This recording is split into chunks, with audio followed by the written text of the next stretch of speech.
안녕하십니까. 공인중개사 법령의 한민우입니다. 자, 어느덧 이제 백선 마무리 특강을 할 때가 됐네요. 그래서 지금 우리 스페셜에서는 자료가 백선 문제하고 이론 정리가 같이 들어가 있습니다. 그래서 문제, 이제 핵심적인 문제, 이게 이제 들어가 있고, 그 다음에, 그 밑에 이제 이론 정리가 돼 있어요. 이렇게 하는 취지는 우리가 문제와 이론을 같이 정리하자, 이제 그런 개념에서 이 출발이 됐습니다. 그래서 여러분들이 문제를 확인하고 그 다음에 이론이 어떻게 돼 있는가, 이런 부분을 정리하시면 이론 정리가 충분히 나갈 거예요. 그러니까 요 자료를 여러분들이 반복해서 보셔야 됩니다. 그래서 반복하시면서 내 것으로 반드시 만들고, 100문제는요 그야말로 출제 예상 문제예요. 근데 여러분들이 질문을 많이 하시거든요. 오프라인 학원 쪽에서도 백선을 하고 이론 정리를 하는데 자료는 비슷하긴 합니다. 근데 지금 우리 현재 스페이스에서 하는 문제는 오프라인에서 하는 문제와 약간의 차이가 있어요. 그래서 각도는 거의 비슷하긴 한데 문제가 약간 다른 문제들이 있죠. 그래서 거의 이제 비슷하긴 한데 차이는 좀 있다는 점을 말씀을 드리고요. 그래서 여러분들이 문제를 풀 때 결국 여러분들은 시험장에 가셔가지고 문제로 승부를 하셔야 돼요. 그러면 내가 문제 해결 능력이 있어야 된다는 얘기죠. 그렇기 때문에 이제 지속적으로 이제 문제풀이 능력으로 이제 여러분들이 그렇게 정리를 해 주시고, 그 이론 정리에 대해서는요 이제 머릿속에 착착착착 떠올라야 돼요. 그러니까 그 용어에서는 뭐가 중요하지, 중개사물에서는 뭐가 중요하지, 그 다음에 공인중개사에서는 뭐가 중요하지, 이런 것들을 여러분들이 꼭 떠올리면서 그래야 완벽하게 이제 기억하고 있는 거고, 꼭 당부드리고 싶은 것은요 암기사항들 이제 꼭 해주셔야 됩니다. 이걸 내 거로 만들어야 돼요. 그러니까 생각해가지고 떠올리는 게 아니고, 여러분들이 어느 정도까지 가야 되냐면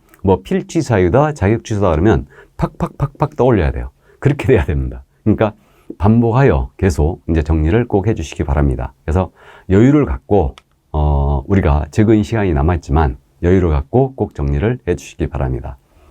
자, 그러면 이제 최종 문제, 출제 예상 문제와 이제 마무리를 같이 하도록 하겠습니다. 자, 그러면 이제 1번 문제죠. 그래서 우리 교재, 갖고 계신 교재 1번 문제예요. 용어의 정의, 올해 지금 출제가 예상되고 있는 부분이죠. 그래서 이제 용어의 정의는 출제가 작년에 지금 출제가 안 됐고 31회 때도 출제가 안 됐어요. 그러니까 지문 정도는 냈는데 이걸 출제가 한 문제로 안 냈기 때문에 올해는 틀림없이 한 문제로 낼 가능성이 높다. 그래서 이거는 지금 현재 문제 유형이 3가지가 있다는 것을 일단 이해해 두시고, 그러니까 이 3가지 문제가 다 나가 있는 거예요. 3가지가. 자, 그럼 문제 먼저 보고 이론을 정리하도록 하겠습니다. 교재 순서대로 하겠다는 거예요.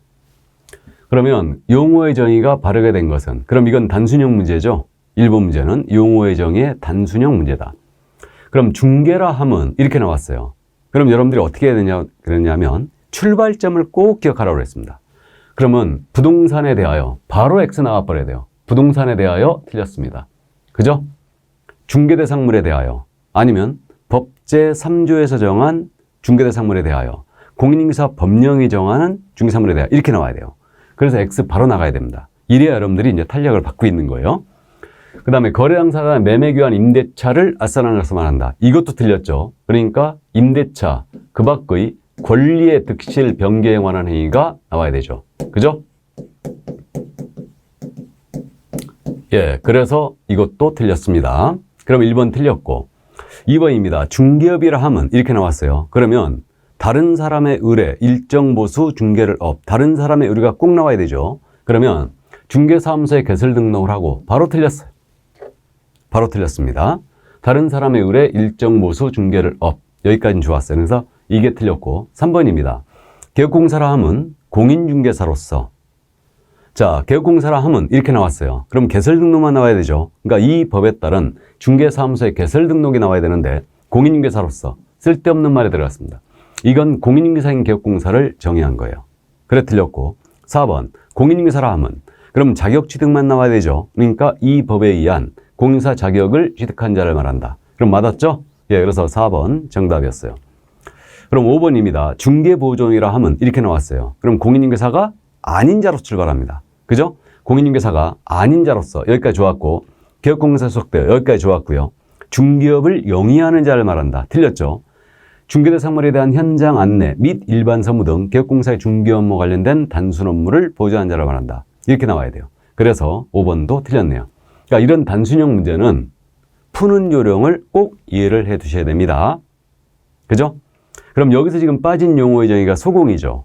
그러면 소속 공인인계사라 함은 말 그대로 가자고 그랬어요. 소속된 공인인계사로서 중개 업무 수행하거나 보조하는 자 이렇게 나와야 되고, 공인인계사 중에는 법인의 임원 사원 중에서 공인인계사인자가 포함된다.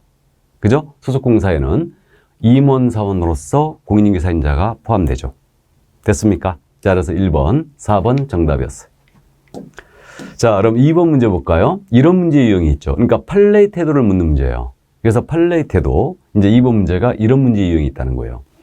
그러면 옳은 것 그랬는데 1번 중개사무소 등록증을 대여받아 사무소를 운영하는 자가, 자, 대여받아 사무소를 운영하고 있어요. 중개사무소를 방문한 의뢰인과 직접 거래의 당사자로서 계약을 했다. 그러면 이거는 중개행위에 해당하지 않는다겠습니다. 기억해야 되죠? 중개행위에 해당하지 않는다. 당사자로서 계약한 것은 중개행위가 아니었으니까, 중개행위는 제3자적 입장에서 당사자의 거래를 도와주는 행위였잖아요. 그러니까 당사자로서 했다. 이거는 중개행위가 아니라겠죠. 그래서 1번 틀렸고요. 2번 중개행위인지 여부. 자, 이렇게 나왔어요. 그러면 중개행위인지 여부 이렇게 딱 뜨게 되면 그 다음 말이 이거는 그 객관적으로 사회 통념상 결정하지, 이게 개공의 주관적 의사에 따라 결정해야 된다. 틀렸죠? 역시. 다음 3번 부동산 중개 업무는 상법이 정하고 있는 기본적 상행위에 해당한다. 우리 중개행위는 상행위라고 그랬죠? 기억하고 있죠? 그래서 3번 정답입니다. 맞았어요. 그래서 3번 정답이 됐고, 그래서 이거는 한 번도 안 물어본 판례니까 기억만 해둡니다. 그러니까 중개행위는 상행위다. 개공은 상인으로서 그가 하는 행위는 상행위가 됩니다. 다음 4번 무자격자가 부동산 컨설팅에 부수하여 일정 보수를 받고 부동산을 계속 반복적으로 알선하는 행위는 중개업에 해당하지 않는다. 자, 그러면 이거 아주 잘 내는 판례죠. 컨설팅에 부수하여 부동산을 계속 반복적으로 알선했다. 보수받고. 그러면 이건 중개업에 해당한다고 그랬죠. 예, 그래서 틀렸습니다. 다음 5번입니다. 부동산 거래 알선에 부수하여 단지 보수를 받을 것을 약속하거나 요구까지만 했습니다. 그럼 이건 중개업에 해당하지 않는다라고 나와야 되죠. 예, 그래서 이건 아직 안 받은 거니까 약속 요구행위는 중개업이 아니었죠. 예, 그래서 정답은 4번이었습니다. 그래서 이렇게 판례를 물어보는 문제가 있다는 거죠. 자, 그럼 이제 3번 문제 갑니다. 그럼 3번 문제는 무슨 문제냐? 자, 이렇게 요즘은 최근 경향이 3번 문제예요. 그러니까 응용화해 내고 있는 거죠, 문제를. 그래서 이게 응용된 문제예요. 그러니까 옳은 것을 모두 고른 것은 그랬어요. 기억입니다. 중개법인의 공인중개사인 사원 또는 임원은 소속공사이다. 자, 그러면 공인중개사, 사원, 임원이죠. 그러면 소공사이다. 맞았죠? 이게 체크포인트예요. 공인중개사로서 임원인 자, 공인중개사로서 임원인 자는 단순 업무만 보조해도 소공이라고 그랬어요. 맞고, 니은 토지에 대한 당사자가 교환계약을 알선. 자, 교환계약을 알선했다. 그럼 이건 중개에 해당한다. 맞죠? 이런 식의 지문. 그래서 환매계약을 알선했다. 중개죠. 지역권 설정과 취득을 알선했다. 모두 중개예요. 다음 디귿입니다. 공인중개사로서 중개사무소에 등록을 하지 아니한 자는 개업공사가 아니다. 알아보시겠어요? 등록을 하지 않았어요. 그럼 개공이 아니죠. 예, 맞습니다. 이게. 다음 위율. 개업공사에게 소속된 공인중개사로서 중개사물에 대한 현장 안내 등 중개업무와 관련된 단순 업무를 보조하는 자는 소속공사로 볼 수 없다. 자, 소속된 공인중개사로서 단순 업무만 보조해도 이 자는 소공사죠. 예, 그래서 틀렸습니다. 이게. 자, 그럼 옳은 것 그랬으니까 기억, 니은, 디귿이 이제 맞는 지문이네요. 그래서 5번 정답이었습니다. 그래서 용어의 정의 문제 이렇게 세 문제가 나갔는데 그 유형별로 꼭 정리를 해둡니다. 자, 그럼 용어의 정의와 관련된 이론을 한번 정리해 볼까요? 그러면 이제 여기서 이제 빠진 내용들은 이제 이렇게 이론에서 정리가 되는데, 먼저 이제 용어의 정의죠. 그러니까 중개대상물에 대하여 당사자 간의 매매교환 임대차 그 밖의 권리 득실 행위를 알선하는 것 알고 있고, 공인인사는 이 법에 따른 자격 취득자예요. 그러면 이 법이니까 외국에서 공인인사 자격을 취득한 자는 아니죠. 다음 3번 중개업은 세 글자니까 세 가지 요소. 다른 사람 을에 일정 모수를 받고 중개를 업 이렇게 나와야 되고, 네 번째로 개업공사입니다. 이 법에 의하여 개설 등록한 자죠. 요것만 나와야 되고요. 다음에 다섯 번째로 소속공사 용어의 정의는 말 그대로 갑니다. 개업공사에게 소속된 공인중개사로서 중개업무 수행하거나 보조하는 자 이렇게 나와야 되죠. 그래서 이게 이제 소공사의 용어의 정의인데 법인의 임원사원으로서 공인중개사인자를 포함한다고 그랬죠. 포함 이렇게 됩니다. 다음에 중개보조는 꼭 출발이 공사가 아닌 자로서 개공한테 소속되어 단순 업무 보조가 꼭 나와야 돼요. 그러니까 현장 안내 일반 사무 등 단순 업무를 보조한 자 이렇게 꼭 나와야 됩니다. 아셨죠? 이게 이제 단순형 용어의 정의였고요. 자, 그 다음에 이제 이와 관련된 판례의 태도가 있습니다. 그래서 중개 행위인지 여부는 주관적 의사에 따라 결정할 게 아니고 그 행위를 사회통념상 객관적으로 결정한다고 했어요. 이게 핵심 포인트입니다. 그리고 이제 후단에 있는 내용은 참고사항인데 이게 자격증 양도대회에서 했던 얘기거든요.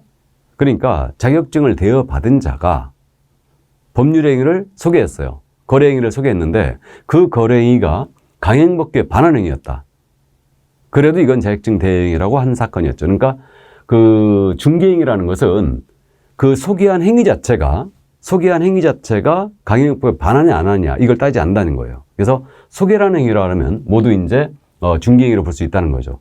그래서 중개행위에 의한 권리의 득실 변경에 관한 행위가 강행법규에 반한다는 사정만으로 중개행위에서 제외된다고 볼 수 없다라고 했거든요. 참고해 두시고요.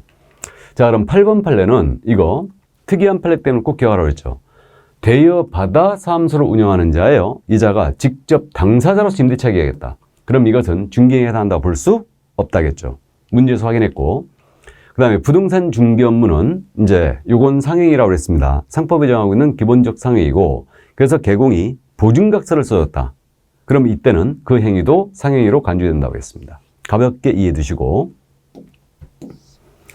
자, 그 다음에 이제 10번입니다. 10번. 우연한 기회 단 1회가 나왔어요. 그럼 이때는 업으로 한 것이라 볼 수 없다라고 나와야 되죠. 그래서 이제 판례고 전세계약의 소개라고 보수를 받았다라고 하더라도 이것은 중개업이 아니라고 했습니다. 자, 그럼 11번 판례죠. 권리금을 수사로 중개했다. 그럼 이것은 중개행위에 해당하지 않는 거죠. 중개보수도 적용되지 않고요. 잘 알고 있고 다음에 컨설팅의 부수화에 이루어지더라도 이건 중개업에 해당될 수 있다라고 했습니다. 말씀드렸고 그 다음에 중개의 정의에서 말하는 그 밖의 권리는 저당권 등 담보물권이 포함되고 있죠? 포함됩니다. 단 질권은 제외예요. 질권은 제외다. 그죠? 그러니까 저당권, 근저당권, 담보가등기, 유치권 모두 포함되는데 질권만은 제외예요. 예, 그래서 이거 알아두시고요. 다음 마지막입니다. 보수를 받을 것을 약속하거나 요구까지만 했다. 그럼 이거는 업이라 볼 수 없다고 했죠. 예, 그래서 판례의 태도를 쭉 정리를 해봤습니다. 여기까지.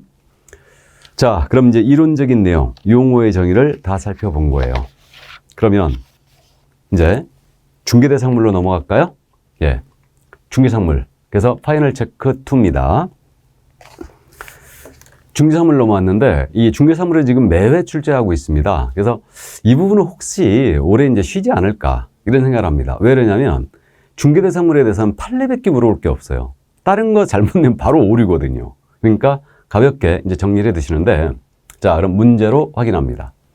그럼 중개대상물 문제 유형이 두 문제 유형이 있어요, 일단. 그러니까 그 지금 4번 문제 유형처럼 박스형 넣어놓고 모두 골라라. 다음 5번 문제 유형처럼 풀어쓰는 문제 유형이 있어요. 그 다음 이제 예비적 차원에서 6번 문제로 이제 인목을 이제 한번 더 내본 겁니다. 자, 그러면 중개 대상이 되는 것은 모두 몇 개인가 그랬죠. 그래서 이제 해당하는 거 바로 갑니다. 채굴되지 아니한 광물 아주 잘 내고 있죠. 아니죠. 광업권의 객체로서 구기로 한다. 점유 사실상 지배죠. 그러니까 30회 출제가 됐는데 점유는 아니죠. 그 다음에 바닷가입니다. 당연히 아니죠. 자연 곡물로서 구기로 합니다. 근데 주의할 점은 바닷가는 공유수면이거든요. 개인이 매립했어요, 바닷가를. 그러면 개인이 매립한 공유수면 매립토지는 대상이 되고요. 국가나 지방자치단체가 매립했다. 이때는 안 되는 거죠. 자, 그 다음에 등기한 수목집단. 이게 뭐예요? 이게 임목이죠. 그러니까 되는 겁니다. 그러니까 수목의 집단은 명인 방법이 돼 있거나 등기되면 된다. 근데 가식의 수목은 안 되는 거죠. 그래서 이건 5고요. 자, 그 다음 이제 개발 제한구역 내 사유지인 토지. 그러면 공법상 제한이 붙어 있어요. 그러면 사유진 이상 되는 거죠. 사법상 제한이 붙어 있다. 법정 지상권이 성립한 토지, 유치권이 행사되고 있는 건물 다 되는 거죠. 공법상 제한이 붙어도 되는 겁니다. 그다음에 건설기기에 대한 저당권이에요. 자, 이걸 주의하는데 저당권 하면 되는 거 아닙니까? 근데 건설기기가 안 되는 거죠. 요게 안 되는 거예요. 그래서 이건 X예요. 알아보셔야 됩니다. 그럼 도로 부지에 대한 임차권 안 되는 겁니다. 근데 임차권 하면 되는 거죠. 근데 저당권 하면 되는 거예요. 근데 항공기에 대한 저당권, 건설기에 대한 저당권 안 돼요. 그러니까 확실히 알고 있어야 됩니다. 건설기가 안 되니까. 그 다음에 유치권입니다. 되는 거죠. 근데 유치권의 성립은 안 된다. 그죠? 유치권은 되는 거예요. 근데 유치권의 이전도 되는 거죠. 근데 성립은 안 된다. 법정사건 되는 거죠.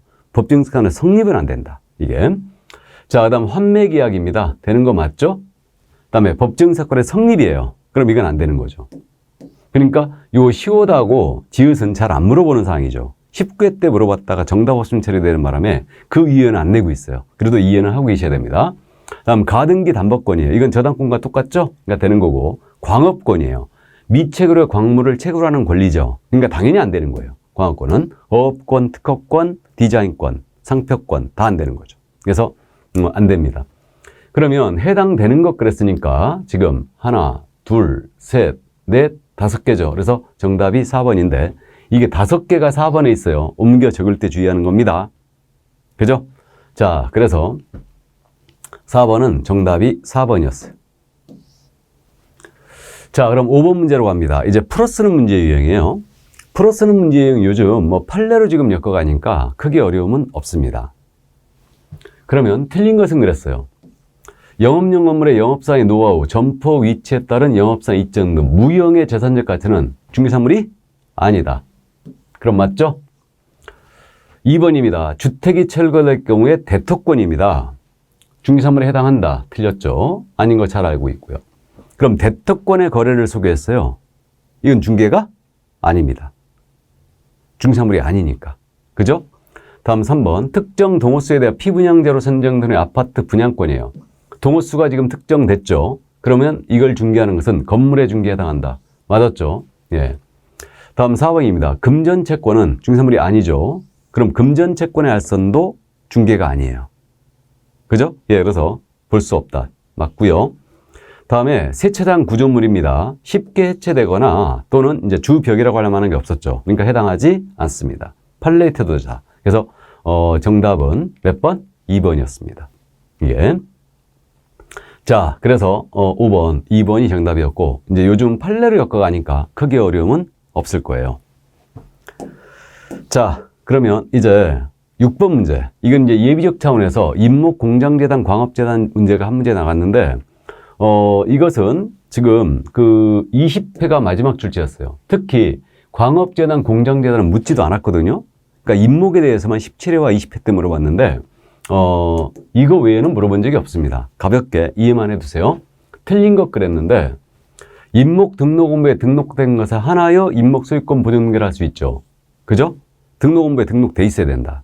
그 다음에 토지 소유권, 지상권 처분을 했어요. 그래도 지상의 임목에 미치지 않습니다. 그러니까 임목은 별개의 부동산이죠. 그러니까 토지 소유권이나 지상권 처분을 하더라도 거긴 미치지 않습니다. 영향이 없어요. 그런데 2번이에요. 임목을 목적으로 하는 저당권의 의뢰는 임목을 배언했어요.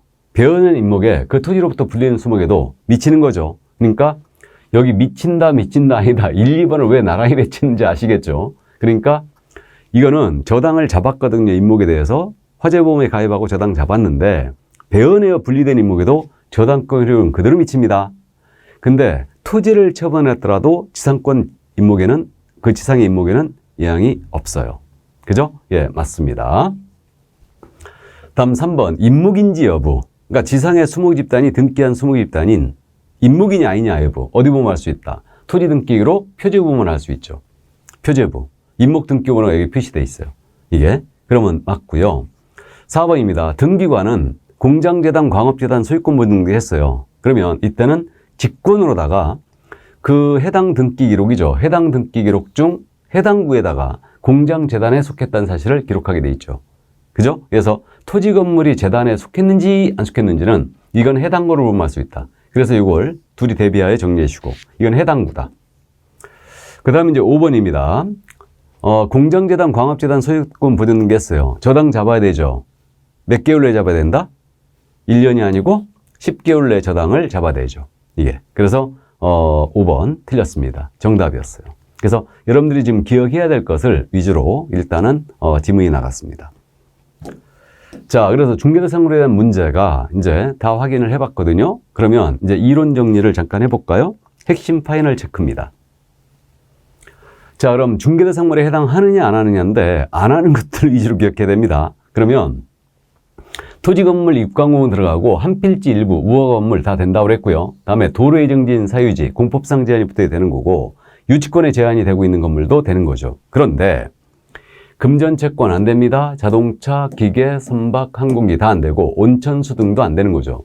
채굴되지 않은 광물, 무주부동산 이건 국유로 하죠. 안 되는 거고 포락지, 사건이 소멸했어요. 바닷가, 자연곡물로서 국유로 합니다. 안 되는 거고 그다음에 공원, 공도, 중요문화재 당연히 안 되는 거고 담장, 암석, 정원수는 독립적인 부동산이 되지 못합니다.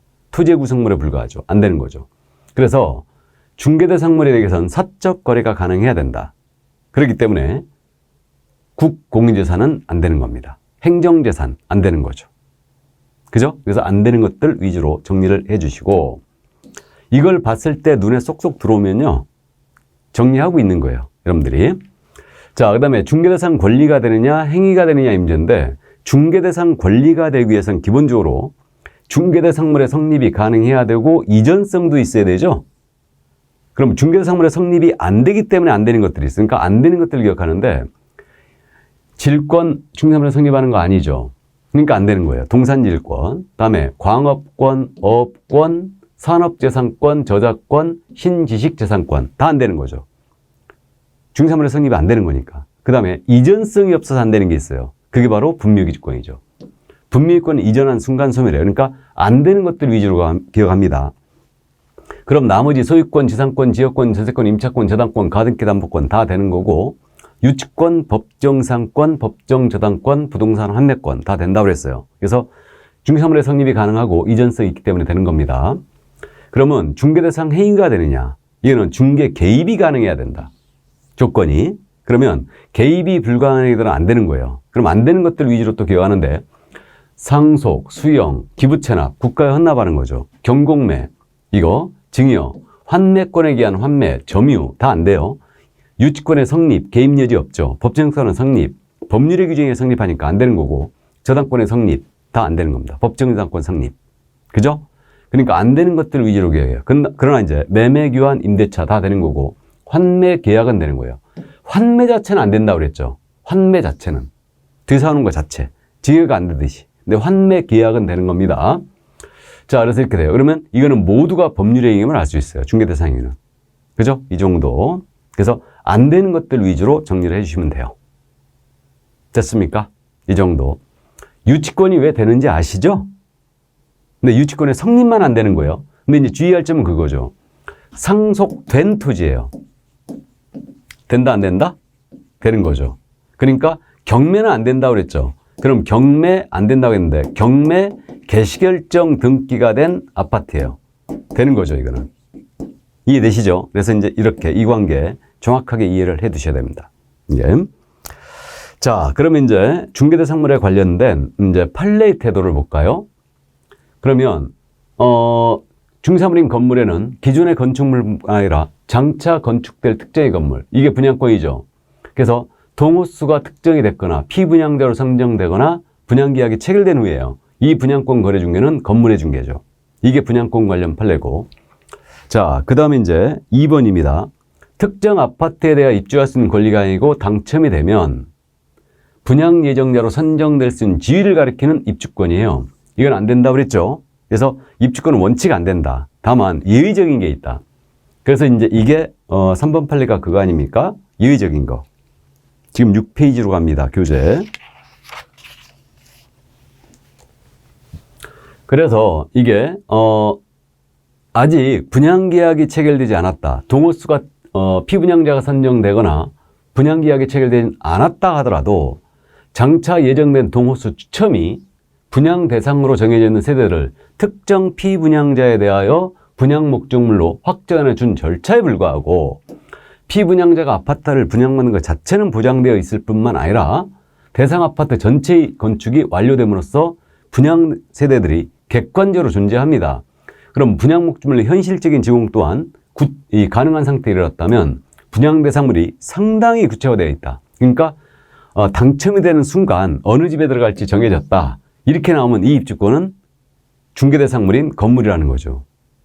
그러니까 이것은 건물의 중개에 해당한다는 거예요. 그래서 이 정도 이거 알고 있죠? 그래서 이제 입주권을 24회 때 냈다가 모두 정답 처리되면서 그 이유는 안 내고 있는 거예요. 그래서 읽어봤을 때 입주권에 대해서 구체화되어 있다. 그러면 이제 중3로 보시면 돼요. 그렇게 이제 푸시면 되고. 자, 그럼 이제 3번 판례를 봤고요. 4번 판례 보죠. 이건 잘 아십니다. 영업용 건물의 영업설 비풍, 유형물 안 되는 거고, 거래처 신용 영업사의 노하우 안 되는 거고, 점포 위치에 따른 영업사의 이점 등 무형의 자산적 가치 역시 물이 아니죠. 잘 아십니다. 자, 그 다음에 금전채권은 해당하지 않는다고 그랬고요. 다음에 대토권입니다. 이주단지 택지를 공급할 수 있는 지위, 대토권 안 된다고 그랬고 아시고, 그 다음에 이게 세차장 구조물 안 된다고 했거든요. 이 사건에서 이 얘기를 했었던 거죠. 7번 판례.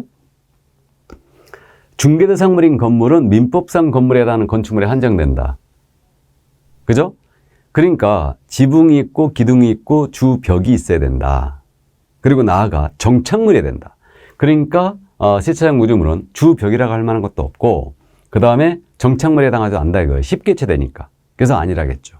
그래서 이 정도 이해하시는데, 그래서 이 정도만 주의를 해 주시고요. 자, 그래서 이제 여기까지 판례를 쭉 정리를 해봤고요. 그 다음에 이제 이거 준부동산인 임목, 여기에 대해서 정리만 이제 해 두시면 돼요. 암기할 필요는 없어요.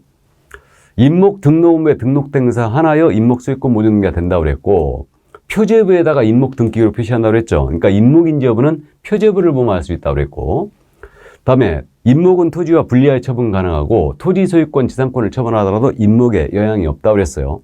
근데 임목을 저당 잡았다, 배원했잖아요. 그 토지로부터 분리된 소명에 대해 미친다고 했고요. 그 다음에 이제 임목이 저당의 목적이 되어 있어요. 그러면 저당권자의 승낙이 없다면 함부로 그 지상권 또는 임차권을, 토지에 대한 지상권이나 임차권을 포기하거나 해지하면 안 되겠죠. 예, 그래서 이해만 해 두시고, 임목은 법정 지상권 취득할 수 있다는 것도 알고 있죠. 예, 그래서 이제 그 정도. 다음 공장재단, 광업재단이에요. 10개월 내엔 저당 잡으라고 그랬고, 이때 안 잡으면 효력을 상실합니다. 그죠? 이렇게 돼 있어요. 그래서 이 정도고. 그러면 토지나 건물이 재단에 속했는지 안 속했는지 이건 어디 보면 알 수 있다고? 토지건물 해당구 해당 등기상 거기 해당구를 보면 알 수 있다고 그랬죠. 그죠? 이 정도 이해를 해 두시고요. 자, 그래서 여기까지 이 정도 이해해 두시면 되겠네요. 그래서 이론 정리 중산물에 대해서는 여기까지입니다. 여기까지. 자, 그러면 이제 중개대상물에 대한 내용을 전부 다 봤습니다. 그럼 이제 시험 제도에 대한 사항이 있는데 요거는 잠깐 좀 쉬었다 할까요? 예, 쉬었다 하도록 하겠습니다.